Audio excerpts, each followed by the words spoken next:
नमस्कार मित्रांनो, मराठी गुरु या यूट्यूब चॅनलमध्ये तुमचं स्वागत आहे। आजच्या व्हिडिओमध्ये आपण बघणार आहोत की गॅजेट किंवा राजपत्र कसं बनवायचं। जेव्हा तुम्हाला तुमच्या नावात, धर्मात किंवा जन्मतारखेत बदल करायचा असेल तर अशा वेळेस तुम्हाला गॅजेट बनवावं लागतं। तर गॅजेट कसं बनवायचं तेही घरी बसून तुमच्या मोबाईल किंवा लॅपटॉपने त्याची संपूर्ण प्रोसेस आपण या व्हिडिओमध्ये बघणार आहोत। त्यासाठी तुम्हाला हा संपूर्ण व्हिडिओ शेवटपर्यंत बघायचा आहे। तर चला मग व्हिडिओला सुरुवात करू।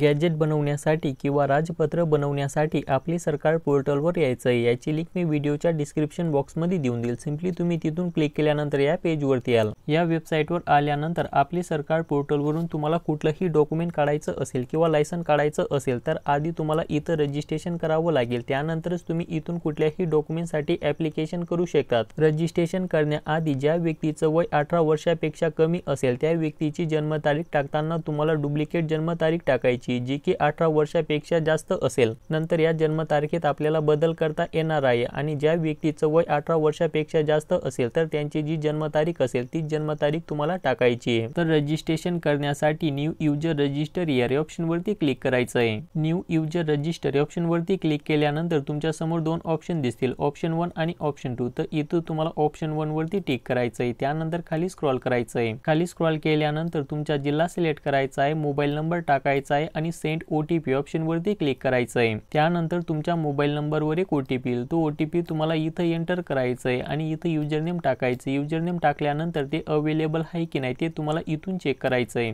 जर युजरनेम अवेलेबल नसेल तर दुसरं युजरनेम टाकायचं आहे। त्यानंतर ते अवेलेबल आहे की नाही ते तुम्हाला परत इथून चेक करायचं आहे। जर युजरनेम अवेलेबल असेल तर तुमच्या समोर खाली एक टॅब ओपन होईल, तिथे तुम्हाला तुमचे संपूर्ण नाव टाकायचे आहे, डेट ऑफ बर्थ टाकायचे आहे, पासवर्ड क्रिएट करायचा आहे। पासवर्ड कन्फर्म करून तुम्हाला रजिस्ट्रेशन करून घ्यायचं आहे। तर रजिस्ट्रेशन करताना तुमची संपूर्ण माहिती बरोबर टाकायची, जसं तुमच्या आधार कार्डवर असेल तशी संपूर्ण माहिती तुम्हाला न चुकता टाकायची आहे। तरीही रजिस्ट्रेशन कसं करायचं ते समजत नसेल तर त्याच्यावर आपण ऑलरेडी एक व्हिडिओ बनवलेला आहे। त्या व्हिडिओची लिंक मी व्हिडिओच्या डिस्क्रिप्शन बॉक्समध्ये देऊन देईल। सिंपली तुम्ही तो व्हिडिओ बघून रजिस्ट्रेशन करून घ्यायचं आहे। रजिस्ट्रेशन केल्यानंतर लॉग इन करायचं आहे। लॉग इन करण्यासाठी तुमची युजर आयडी टाकायची आहे, पासवर्ड टाकायचा आहे, हा कॅप्चा कोड इथं एंटर करून तुमचा जिल्हा सिलेक्ट करायचा आहे आणि लॉग इन ऑप्शन वरती क्लिक करायचं आहे। लॉग इन केल्यानंतर सर्व्हिसेस मध्ये खाली स्क्रॉल करायचं आहे। खाली स्क्रॉल केल्यानंतर industries, energy and labour department या ऑप्शन वरती क्लिक करायचं आहे। त्यानंतर सब डिपार्टमेंट सिलेक्ट करायचं आहे। सिलेक्ट सब डिपार्टमेंट वरती क्लिक केल्यानंतर director of government printing and stationery option वरती क्लिक करायचं आहे। त्यानंतर इथून तुम्हाला कुठल्याही एखाद्या सर्व्हिस वरती टिक करून प्रोसीड ऑप्शन वरती क्लिक करायचं आहे। प्रोसीड केल्यानंतर तुम्ही गॅजेटच्या होम पेज वरती रिडायरेक्ट व्हाल। त्यानंतर इथं प्रेस सर्व्हिसेस मध्ये तुम्हाला ज्या सर्व्हिसेस साठी ॲप्लिकेशन करायचं आहे ती सर्व्हिस तुम्हाला इथं सिलेक्ट करून घ्यायची आहे। जर तुम्हाला तुमच्या धर्मात बदल करायचा असेल तर चेंज ऑफ रिलिजियन या ऑप्शन वरती क्लिक करायचं आहे किंवा तुम्हाला तुमच्या जन्मतारखेत बदल करायचा असेल तर चेंज डेट ऑफ बर्थ या ऑप्शन वरती क्लिक करायचं आहे आणि जर तुम्हाला तुमच्या नावात बदल करायचा असेल तर चेंज ऑफ नेम या ऑप्शन वरती क्लिक करायचं आहे। तर या व्हिडिओमध्ये नावात बदल कसा करायचा याची प्रोसेस बघणार आहोत। त्यासाठी तुम्हाला चेंज ऑफ नेम या ऑप्शन वरती क्लिक करायचं आहे। चेंज ऑफ नेम या ऑप्शन वरती क्लिक केल्यानंतर हा फॉर्म तुम्हाला इंग्लिश मध्ये भरायचा आहे किंवा मराठीमध्ये भरायचं आहे, ते सिलेक्ट करून घ्यायचं आहे। त्यानंतर तुमच्या नावात, धर्मात किंवा जन्मतारखेत बदल करण्याचं इंस्ट्रक्शन इथं दिलेलं आहे। तर हे संपूर्ण इंस्ट्रक्शन एकदा व्यवस्थित वाचून घ्यायचं आहे। इंस्ट्रक्शन वाचल्यानंतर डाउनलोड फॉर्म ऑप्शन वरती क्लिक करायचं आहे। डाउनलोड फॉर्म ऑप्शन वरती क्लिक केल्यानंतर तुमच्या समोर हा फॉर्म डाउनलोड होईल। तर तुम्हाला या फॉर्मची प्रिंट काढून घ्यायची। प्रिंट काढल्यानंतर हा संपूर्ण फॉर्म तुम्हाला व्यवस्थित भरायचा आहे। तर फॉर्म फिल करताना आधी तुम्हाला तुमचं ओल्ड नेम किंवा तुमचं जुनं नाव टाकायचं आहे। तर जुनं नाव मध्ये तुमचं स्वतःचं नाव टाकायचं आहे, मिडल नेम टाकायचं आहे किंवा तुमच्या वडिलांचं नाव टाकायचं आहे आणि लास्ट नेम टाकायचं आहे। त्यानंतर तुमचं नवीन नाव टाकायचं आहे की तुम्हाला कुठल्या नावात बदल करायचा आहे ते नवीन नाव तुम्हाला टाकून घ्यायचं आहे। नवीन नाव टाकताना आधी तुम्हाला फर्स्ट नेम किंवा तुमचं स्वतःचं नाव टाकायचं आहे। त्यानंतर मिडल नेम मध्ये तुमच्या वडिलांचं किंवा लग्नानंतर तुम्ही तुमच्या नावात बदल करत असतील तर तुमच्या हस्बंडचं किंवा तुमचं पतीचं नाव टाकायचं आहे आणि शेवटी तुम्हाला सरनेम किंवा लास्ट नेम टाकायचं आहे। त्यानंतर तुमच्या जुन्या नावाची सिग्नेचर करायची आणि जर तुम्ही मायनर मायनर असतील तर तुमच्या वडिलांची सिग्नेचर करायची। त्यानंतर तुम्ही तुमच्या नावात बदल का करताय त्याचं कारण तुम्हाला इथं टाकायचं आहे। जर लग्नानंतर तुम्ही तुमच्या नावात बदल करत असतील तर इथं तुम्हाला आफ्टर मॅरेज किंवा लग्नानंतर असं टाकून द्यायचंय, किंवा तुमच्या शैक्षणिक कामासाठी तुमच्या नावात बदल करत असतील तर इथं तुम्हाला शैक्षणिक कामासाठी असं नाव टाकायचं आहे। त्यानंतर तुमच्या नवीन नावाची सिग्नेचर करायची। नवीन नावाची सिग्नेचर केल्यानंतर परत इथं तुम्हाला तुमचं संपूर्ण नाव टाकायचं आहे, ॲड्रेस टाकायचा आहे, पिनकोड टाकायचा आहे, मोबाईल नंबर टाकायचा आहे आणि हा संपूर्ण फॉर्म व्यवस्थित फिल केल्यानंतर तुम्हाला कुठं अपलोड करायचं आहे ते आपण ज्यावेळी डॉक्युमेंट अपलोड करू त्यावेळेस मी तुम्हाला ही माहिती सांगणार आहे। त्यानंतर आय ॲक्सेप्ट ऑप्शन वरती टिक करून पुढे चला किंवा नेक्स्ट ऑप्शन वरती क्लिक करायचं आहे। तुम्ही हा फॉर्म इंग्लिश मध्ये भरण्यासाठी शुअर आहात का? जर तुम्ही शुअर असतील तर ओके ऑप्शन वरती क्लिक करायचं आहे। त्यानंतर तुमच्या समोर एक ॲप्लिकेशन फॉर्म ओपन होईल, तर तुम्हाला हा संपूर्ण ॲप्लिकेशन फॉर्म फिल करायचा आहे। ॲप्लिकेशन फॉर्म फिल करताना आधी तुम्हाला ॲप्लिकेंट डिटेल किंवा अर्जदाराची संपूर्ण माहिती फिल करायची आहे। ॲप्लिकेंट डिटेल मध्ये आधी तुम्हाला तुमची कास्ट सिलेक्ट करायची किंवा तुमची कॅटेगरी सिलेक्ट करायची। तर कॅटेगरी मध्ये ओपन कॅटेगरी असेल, बॅकवर्ड कॅटेगरी असेल, ओबीसी कॅटेगरी असेल तर तुमची जी कास्ट असेल ती कास्ट तुम्हाला सिलेक्ट करून घ्यायची आहे। जर अर्जदार मागासवर्गीय असेल तर तुम्हाला तुमचं कास्ट सर्टिफिकेट अपलोड करणं बंधनकारक आहे। त्यानुसार तुम्हाला तुमची जी कास्ट असेल ती कास्ट सिलेक्ट करून घ्यायची आहे। कास्ट सिलेक्ट केल्यानंतर अर्जदाराचे वय 18 वर्षापेक्षा कमी असेल तर मायनर किंवा अल्पवयीन ऑप्शन इथं सिलेक्ट करून घ्यायचं आहे आणि जर अर्जदाराचे वय हे 18 वर्षापेक्षा जास्त असेल तर या ऑप्शनला टिक करण्याची गरज नाही। त्यानंतर अर्जदाराची पर्सनल डिटेल किंवा वैयक्तिक माहिती टाकायची। वैयक्तिक माहितीमध्ये सॅल्युटेशन किंवा संबोधन सिलेक्ट करायचं आहे। सिलेक्ट सॅल्युटेशन वरती क्लिक केल्यानंतर कुमार, कुमारी, श्री, श्रीमती जे असेल ते सिलेक्ट करून घ्यायचं आहे।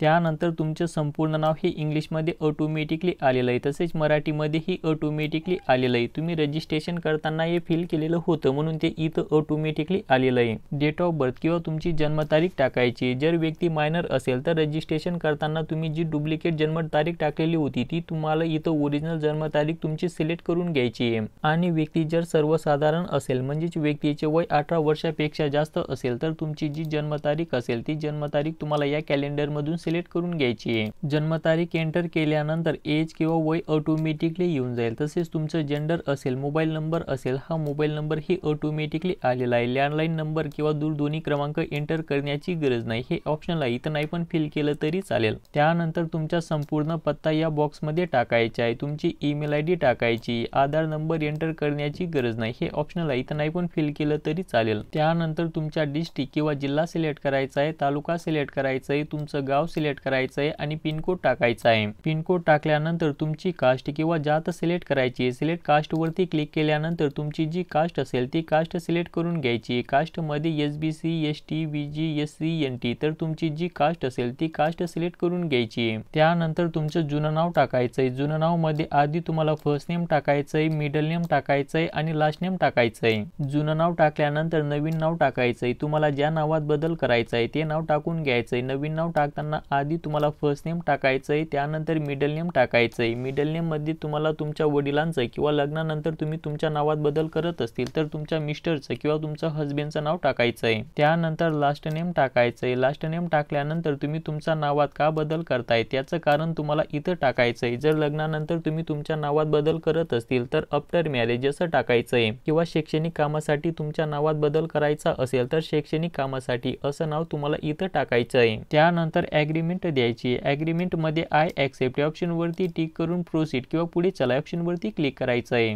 प्रोसीड किंवा पुढे जा ऑप्शन वरती क्लिक केल्यानंतर तुमची संपूर्ण डिटेल तुम्हाला एकदा व्यवस्थित बघून घ्यायची आहे। आधी तुम्हाला तुमचं ओल्ड नेम किंवा जुनं नाव बघून घ्यायचं आहे, त्यानंतर नवीन नाव बघून घ्यायचं आहे आणि तुमचा संपूर्ण ॲड्रेस एकदा व्यवस्थित चेक करून घ्यायचं आहे। ही संपूर्ण डिटेल बरोबर फिल केलेली असेल तर ओके ऑप्शन वरती क्लिक करायचं आहे। ओके केल्यानंतर जर तुम्हाला या माहितीत बदल करायचा असेल तर इथून तुम्ही बदल करू शकतात आणि ही संपूर्ण डिटेल बरोबर फिल केलेली असेल तर परत तुम्हाला प्रोसीड किंवा पुढे जा ऑप्शन वरती क्लिक करायचं आहे। प्रोसीड केल्यानंतर किंवा पुढे जा ऑप्शन वरती क्लिक केल्यानंतर आपल्याला डॉक्युमेंट अपलोड करायची आहे। तर डॉक्युमेंट मध्ये आधी तुम्हाला तुमचा पासपोर्ट साइज फोटो अपलोड करायचा आहे। फोटो अपलोड करण्याचे इंस्ट्रक्शन किंवा सूचना इथे दिलेल्या आहेत। तर फोटो तुम्हाला 5 KB ते 20 KB च्या आतमध्ये JPG फॉर्मॅट मध्ये अपलोड करायचा आहे आणि त्याची रुंदी 160 पिक्सेल पिक्सल, उंची 200 ते 212 पिक्सल मध्ये तुम्हाला फोटो अपलोड करायचा आहे। जर तुम्हाला फोटो रिसाइज करायचा असेल तर या वेबसाईटवर यायचं। याची लिंक मी व्हिडिओच्या डिस्क्रिप्शन बॉक्समध्ये देऊन देईल। सिंपली तुम्ही तिथून क्लिक केल्यानंतर या पेजवरती याल। या वेबसाईटवर आल्यानंतर इमेज टूल ऑप्शनवरती क्लिक करायचं आहे। त्यानंतर इमेज रिसाइज ऑप्शनवरती क्लिक करायचं आहे।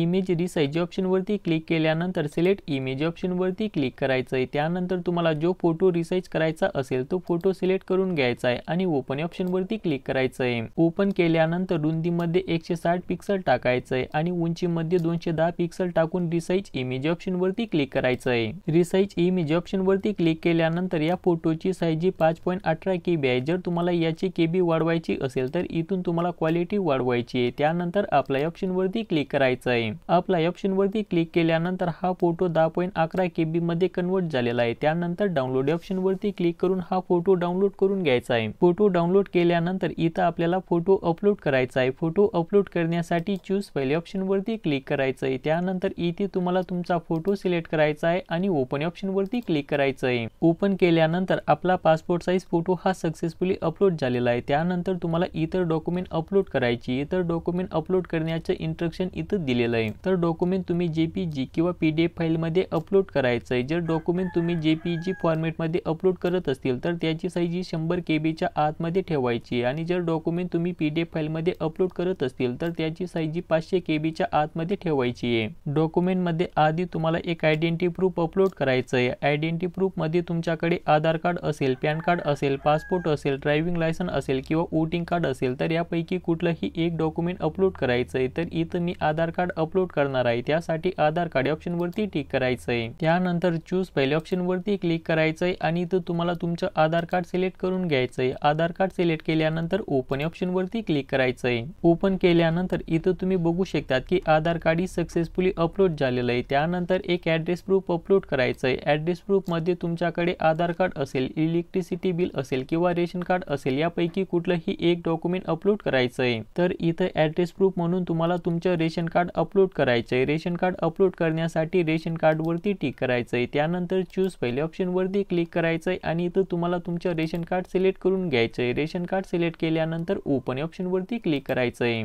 ओपन केल्यानंतर इथं तुम्ही बघू शकता की रेशन कार्ड ही सक्सेसफुली अपलोड झालेलं आहे। त्यानंतर एक एज प्रूफ अपलोड करायचं आहे। तर ज्या वेळेस व्यक्तीचं वय हे 18 वर्षापेक्षा कमी असेल किंवा व्यक्ती मायनर असेल तर अशाच व्यक्तींनी इथं एज प्रूफ अपलोड करायचं आहे।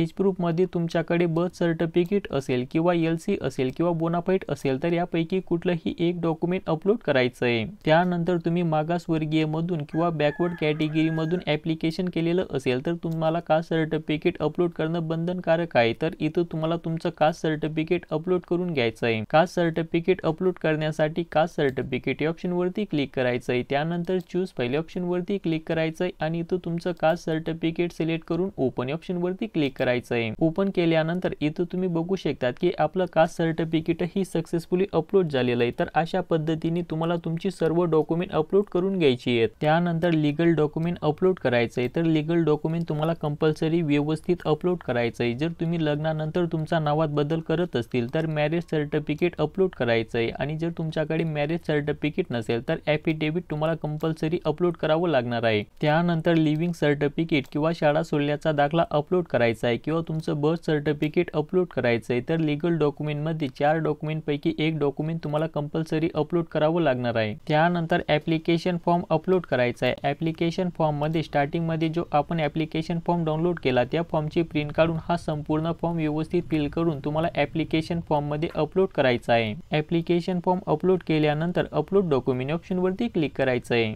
अपलोड डॉक्युमेंट ऑप्शन वरती क्लिक केल्यानंतर आपली डॉक्युमेंट सक्सेसफुली अपलोड झालेली आहे। त्यानंतर आपल्याला पेमेंट करायचं आहे। तर इथं तुम्ही बघू शकता की 273.60 रुपयाचं पेमेंट करायचं आहे। पेमेंट करण्यासाठी प्रोसीड टू पेमेंट ऑप्शन वरती क्लिक करायचं आहे। प्रोसीड टू पेमेंट ऑप्शन वरती क्लिक केल्यानंतर credit card, debit card option वरती क्लिक करायचं आहे आणि पे गव्हर्नमेंट ऑप्शन वरती क्लिक करायचं आहे। त्यानंतर प्रोसीड फॉर पेमेंट ऑप्शन वरती क्लिक करायचं आहे। प्रोसीड फॉर पेमेंट ऑप्शन वरती क्लिक केल्यानंतर इथं net banking, credit card, debit card, card, QR code, wallet किंवा UPI ने पेमेंट करू शकतात। तर पेमेंट करण्यासाठी QR कोड ऑप्शन वरती क्लिक करायचं आहे। QR कोड ऑप्शन वरती क्लिक केल्यानंतर भीम UPI ऑप्शन वरती टिक करायचं आहे आणि मेक पेमेंट फॉर ऑप्शन वरती क्लिक करायचं आहे। त्यानंतर हा QR कोड तुमच्या फोन पे, गुगल पे किंवा पेटीएम ने स्कॅन करून पेमेंट करून घ्यायचं आहे। QR कोड स्कॅन करून पेमेंट केल्यानंतर इथं तुम्ही बघू शकतात की आपलं पेमेंट सक्सेसफुली झालेलं आहे। त्यानंतर तुमच्या समोर एक पेमेंट रिसिप्ट जनरेट होईल। तर तुम्हाला या पेमेंट रिसिप्टची प्रिंट काढून घ्यायची किंवा PDF फाईल मध्ये सेव्ह करून घ्यायचं आहे। त्यानंतर तुम्हाला एक ॲप्लिकेशन ID भेटेल। तर हा ॲप्लिकेशन ID कॉपी करून घ्यायचा आहे किंवा नोट डाऊन करून घ्यायचा आहे। आपलं गॅजेट डाउनलोड करताना तुम्हाला हा ॲप्लिकेशन ID लागेल, म्हणून तुम्हाला व्यवस्थित नोट डाऊन करून घ्यायचा आहे।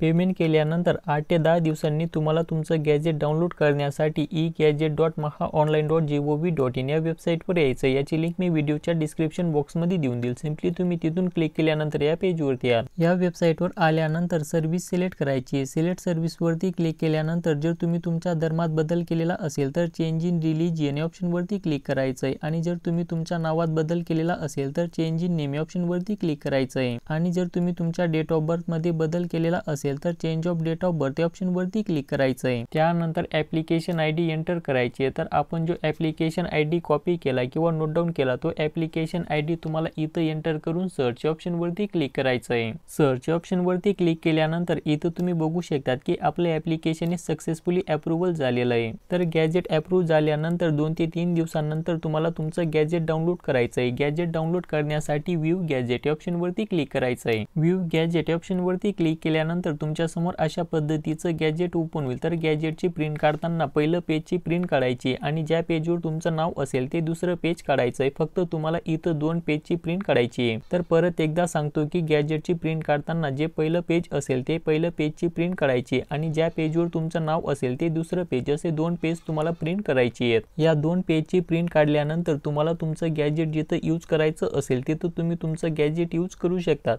तर अशा पद्धतीने तुम्ही घर बसल्या तुमच्या मोबाईल किंवा लॅपटॉपने गॅजेटसाठी ॲप्लिकेशन करू शकतात। जर तुम्हाला गॅजेट ॲप्लिकेशन करताना, डॉक्युमेंट अपलोड करताना किंवा डाउनलोड करताना काही प्रॉब्लेम येत असेल तर कमेंट करायची आणि व्हिडिओ आवडल्यास तुमच्या मित्रांमध्ये शेअर करायचा आहे।